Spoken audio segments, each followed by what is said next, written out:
안녕하세요. 오늘 저희가 좀 흥미로운 자료를 하나 같이 보려고 하는데요.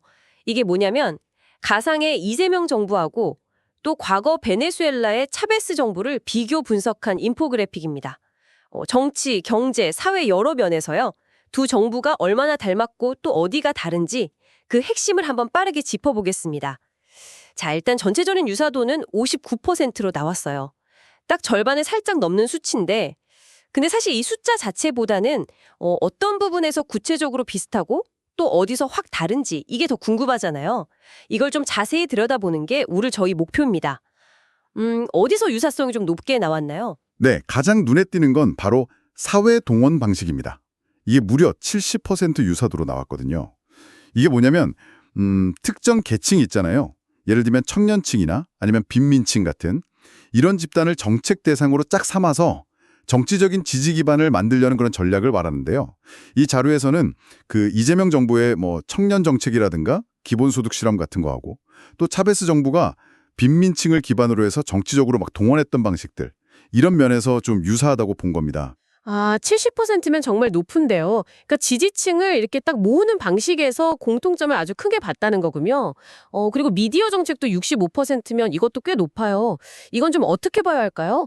혹시 그 이재명 정부 쪽에서 언론개혁 추진하면서 나올 수 있는 그런 방송장악 우려 같은 거하고 차베스 정부에서 실제로 있었던 언론 통제, 그 사이에 어떤 유사성이 있다고 본 걸까요? 네, 정확하게 보셨습니다. 물론 이제 하나는 가능성이나 우려 차원이고 다른 하나는 실제로 벌어진 일이라는 좀 차이는 있죠. 차이는 있지만 미디어를 정부 영향력 아래 두려는 어떤 시도나 경향성 이런 면에서 유사점을 지적한 분석으로 보입니다. 아무래도 미디어가 여론 형성에 미치는 영향이 크니까 좀 주목하게 되는 지점이죠. 그렇군요. 경제정책 유사도도 60%면 이것도 낮진 않네요. 이재명 정부의 복지 확대나 증세, 토지 공개념 같은 이런 아이디어들하고 차비수 정부의 국유화나 가격 통제, 이게 구체적인 내용은 다르지만 큰 틀에서 보면 국가가 경제에 적극적으로 개입한다. 이런 방향성은 유사하다고 해석한 거군요. 그렇죠. 네, 국가주도 경제라는 그 큰 틀에서 공통점을 찾은 셈이죠. 근데 여기서 아주 흥미로운 지점이 딱 나타나는데요. 바로 정치체제 항목입니다. 여기서는 유사도가 45%로 가장 낮게 나왔어요. 이게 좀 중요해요. 왜냐하면 이재명 정부는 어쨌든 견제가 작동하는 민주적 대통령제로 분류가 됐는데 반면에 차베스 정부는 장기 집권이라든가 권위주의, 야당 탄압 같은 특징들이 명시됐거든요. 아, 그렇군요.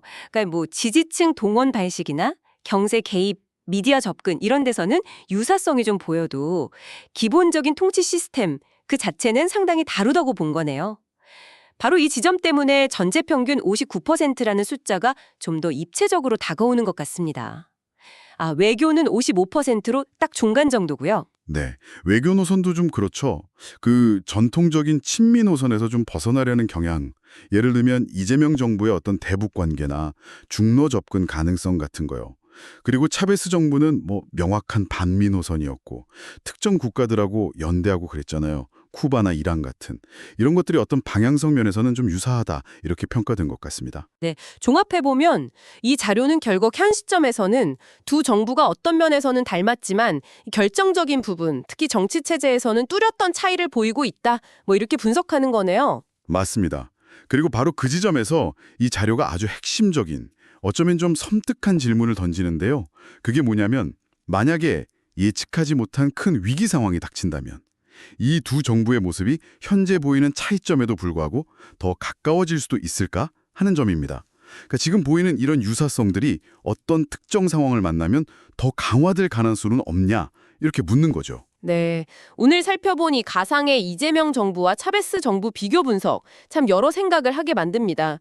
말씀하신 대로 사회 동원이나 미디어 정책 접근에서는 유사성이 꽤 높게 나왔고 반면에 정치 시스템에서는 뚜렷한 차이를 보여주면서 평균 59%라는 좀 복합적인 숫자를 남겼네요. 네, 그래서 결국 이 자료가 청취자 여러분께 던지는 마지막 질문이 핵심인 것 같습니다. 만약 정말로 예상치 못한 위기라는 것이 찾아온다면 과연 현재의 차이에도 불구하고 정책 방향이나 통치 방식이 이 분석에서 나타난 그 유사성 쪽으로 더 기울어질 가능성이 있을까? 만약 있다면 어떤 부분부터 그럴 것 같으신가요? 네, 바로 그 질문입니다. 위기 시에 닮아갈 가능성. 여러분께서 보시기에는 만약 그런 상황이 온다면 어떤 부분에서 가장 먼저 그 유사성이 더 커질 수 있을지 한번 그것도 흥미로운 마무리가 될 것 같습니다.